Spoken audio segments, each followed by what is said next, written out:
वो परिवार कर रहा था अपने जीवन यापन के लिए कड़ी मेहनत। वो परिवार ईंट के उस भट्ठे में काम कर रहा था जिनमें से निकलने वाले ईंटों को जोड़कर देश में खड़ी की जाती हैं ऊंची ऊंची इमारतें। ये परिवार अपनी मेहनत और लगन से देश को मजबूती देने का काम कर रहा था और उसी भट्ठे के पास एक बस्ती में रह रहा था। एक रोज उस परिवार पर कुछ हैवानों की ऐसी बुरी नजर पड़ी कि तथाकथित उन दरिंदों ने हैवानियत का खेल खेलना शुरू कर दिया, जिसे सुनकर किसी की भी रूह कांप उठे। पहले 2 बच्चियों को अपनी हवस का वो शिकार बनाते हैं, उन्हें जबरन शराब पिलाते हैं, उसके बाद उसका वीडियो भी बनाते हैं और फिर करने लगते हैं मासूम बच्चियों को ब्लैकमेल। वो दरिंदे ये कहते हैं कि यदि तुमने किसी से कुछ कहा तो तुम्हें जान से मार देंगे। जब दोनों मासूम बच्चियां कथित दरिंदों के अत्याचार को सह नहीं पाती तो अपनी जान दे देती है। बच्चियों के साथ हुई हैवानियत से सहमा गरीब परिवार दरिंदों के खिलाफ कानूनी लड़ाई लड़ने की हिम्मत जुटा तो ले लेता है, लेकिन उन हैवानों के परिजन एक बेबस पिता को इतना ज्यादा प्रताड़ित कर देते हैं कि वो भी अपनी हिम्मत तक हार जाता है और अपनी जान दे देता है। नमस्कार, मैं हूं संजय मिश्रा और आप देख रहे हैं 24 न्यूज की खास पेशकश बेबस परिवार। जी हां, दिल को झकझोर देने वाली ये दर्द भरी दास्तान है उत्तर प्रदेश के हमीरपुर की, जहां रहने वाले एक गरीब परिवार के साथ जो कुछ भी हुआ उसके बाद सिस्टम ने जो उन्हें घाव दिए वो शायद ही कभी भर पाए। उससे तो यही लगता है कि शायद हमारे देश में गरीब होना सबसे बड़ा अभिशाप है। जरा सोचिए कि यह हैवानियत आज के दौर में हुई है। हम हैं इस समय 21वीं सदी में और साल 2024 चल रहा है। पिछले 1 सदी में मानव ने जितनी भी तरक्की की है और इस दौरान उसने जो कुछ भी पाया है वो अपने आप में एक मिसाल है। इस कहानी को सुनकर शायद आपके मन में एक सवाल जरूर उठ रहा होगा कि ये सदियों पुरानी बात होगी कि जिस समय कानून का राज नहीं बल्कि जंगल राज हुआ करता था, लेकिन बेहद अफसोस की बात यह है कि यह सब कुछ आज के दौर में हुआ है।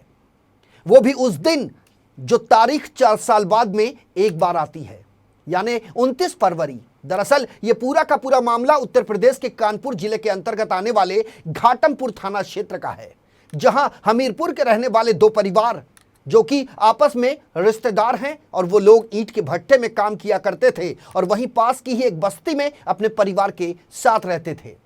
जिन नाबालिग बच्चियों से गैंगरेप की वारदात हुई है, दरअसल वो रिश्ते में चचेरी बहनें थी, जिसमें एक की उम्र 16 साल थी और दूसरे की 14 साल। परिवार के सदस्य ईंट के भट्टे में काम करते थे जबकि लड़कियां घर का काम संभालती थीं। 29 फरवरी यानी वारदात वाले दिन से एक दिन पहले 28 फरवरी को भट्टे से कुछ ही दूरी पर वो दोनों लड़कियां खेल रही थी कि अचानक भट्टे के मालिक और उसके रिश्तेदारों की नजर उन बच्चियों पर पड़ी, ऐसी कुदृष्टि कि जिसके बाद उनकी नीयत खराब हो गई। वहीं शाम के समय ईंट भट्टे का मालिक अपने बेटे और एक अन्य के साथ दोनों पीड़ितों को काम के बहाने भट्टे के करीब ले जाता है और वहां उनसे जोर जबरदस्ती की जाती है, जिसका वो दोनों लड़कियां विरोध भी करती हैं, लेकिन वहां उनकी सुनने वाला, उनकी रक्षा करने वाला कोई नहीं था। कथित दुराचारियों की घिनौनी करतूत यहीं समाप्त नहीं हुई।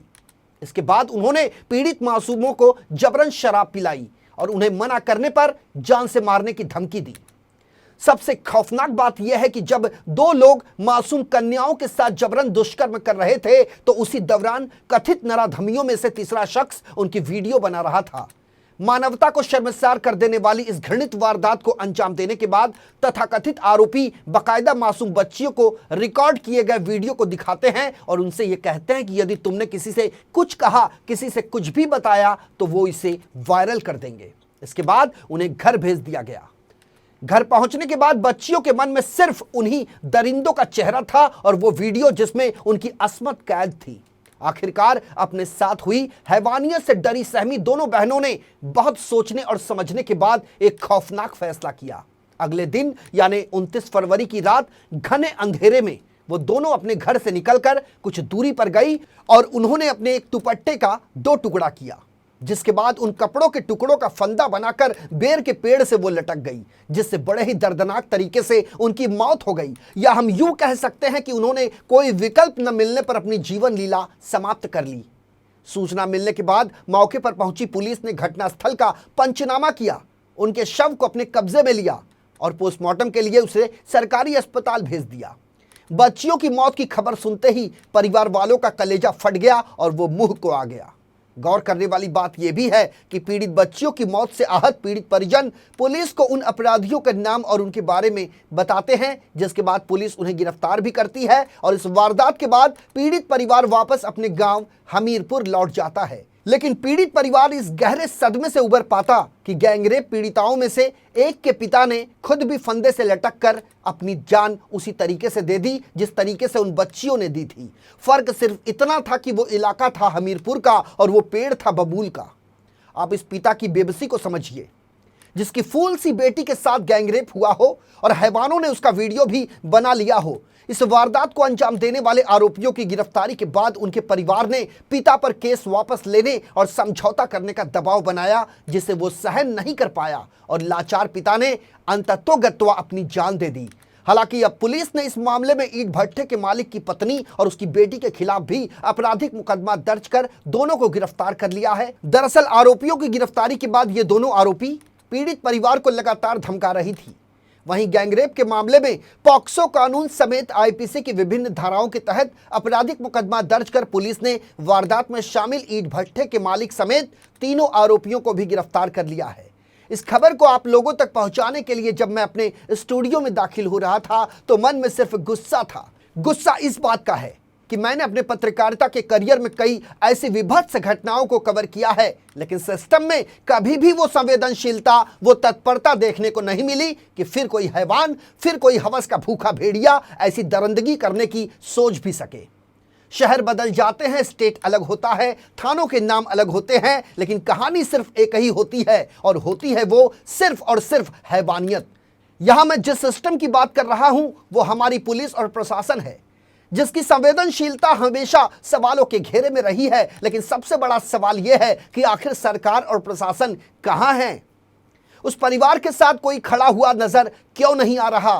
बेटी पढ़ाओ बेटी बचाओ का नारा देने वाली सरकार के नुमाइंदे इस वारदात के बाद पीड़ित परिवार की मदद करने के लिए आगे क्यों नहीं आ रहे? क्या इंसाफ और मदद का हकदार नहीं है ये परिवार? यहां तक कि उत्तर प्रदेश के मुख्यमंत्री समेत सरकार के किसी भी मंत्री ने एक ट्वीट तक नहीं किया। क्या यह सिर्फ इसलिए कि पीड़ित परिवार गरीब है, कमजोर है, दुर्बल और असहाय है?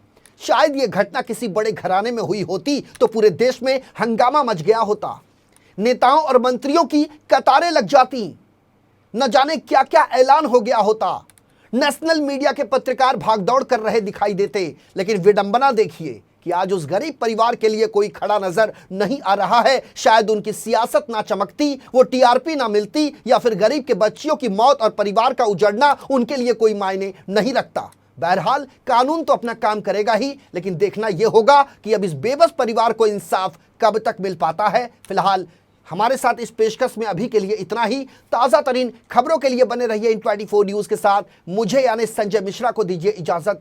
नमस्कार।